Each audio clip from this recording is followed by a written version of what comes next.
नमस्ते, मैं आमिना और आप देख रहे हैं आपकी खबर। आज के इस एपिसोड में मैं बात करने जा रही हूँ इंडियन सिनेमा के एक ऐसे सुपरस्टार की जिन्होंने अपनी खूबसूरती, एक्टिंग और डांस से लाखों दिलों पर राज किया। जी हाँ, मैं बात कर रही हूँ वैजयंती माला की, एक ऐसी एक्ट्रेस जिन्होंने न सिर्फ सिल्वर स्क्रीन पर अपनी छाप छोड़ी बल्कि अपनी जिंदगी के कई अनसुने किस्से से भी हमें हैरान किया। तो चलिए बिना देर किए शुरू करते हैं वैजयंती माला की अनसुनी कहानियों की ये खास जर्नी।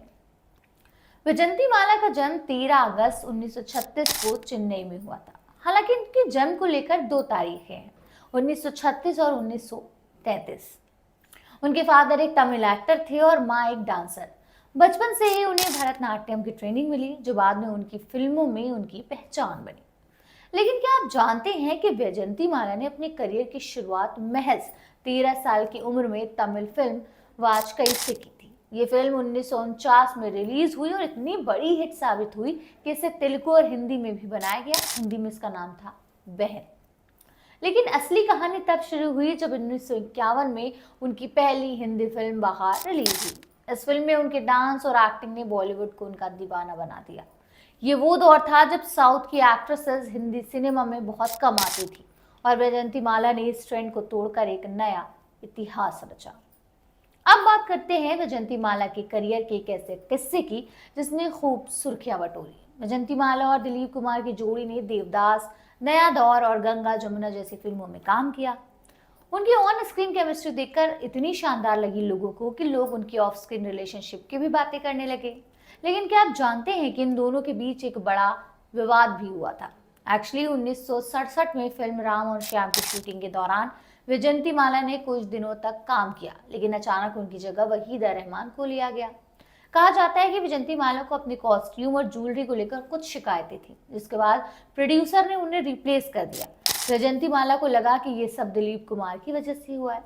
इस बात से दोनों के बीच तनाव इतना बढ़ गया कि उन्होंने एक दूसरे से बात करना तक बंद कर दिया। लेकिन सालों बाद सायरा बानो ने इस रिश्ते को फिर से जोड़ा और आज भी वैजयंती माला दिलीप कुमार को बहुत रिस्पेक्ट देती हैं।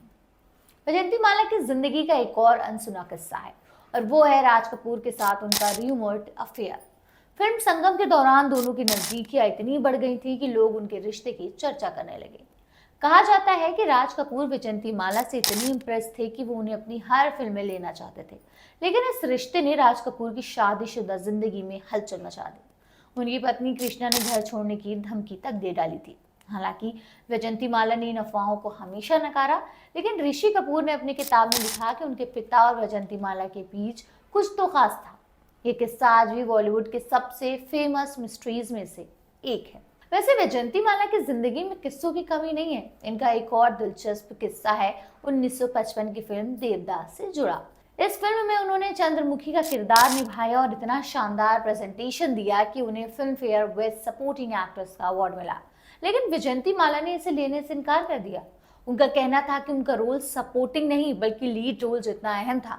ये बॉलीवुड का पहला मौका था जब किसी एक्टर ने फिल्म फेयर अवार्ड ठुकराया था। इस फैसले से उनकी हिम्मत और सेल्फ रिस्पेक्ट को दिखाया गया और वो उस दौर की सबसे बेबाक एक्ट्रेसेस में शुमार हो गए। 1968 में वैजयंती माला ने डॉक्टर चमनलाल बाली से शादी कर ली। उस वक्त उनका करियर अपने चरम पर था, लेकिन शादी के बाद उन्होंने फिल्मों से दूरी बना ली। उस दौर में ये आम था कि शादी के बाद एक्ट्रेस फिल्में छोड़ देती थी, लेकिन वैजयंती माला का ये फैसला उनके फैंस के लिए चौंकाने वाला था। शादी के बाद वो अपने डांस और सोशल फंक्शंस में बिजी हो गई। बाद में वो राजनीति में भी आई और कांग्रेस पार्टी की सांसद बनी। उनकी ये जिंदगी हमें सिखाती है कि वो सिर्फ एक एक्टर नहीं बल्कि एक मल्टी टैलेंटेड शख्सियत थी। तो ये थी वैजयंती माला की जिंदगी के कुछ अनसुने किस्से। एक ऐसी एक्ट्रेस जिन्होंने अपने टैलेंट और फैसलों से इंडिया सिनेमा को नई दिशा दी।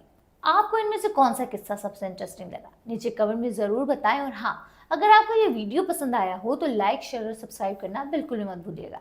अगली वीडियो में फिर मिलते हैं एक नई कहानी के साथ। तब तक के लिए बने रहिए और देखते रहिए आपकी खबर।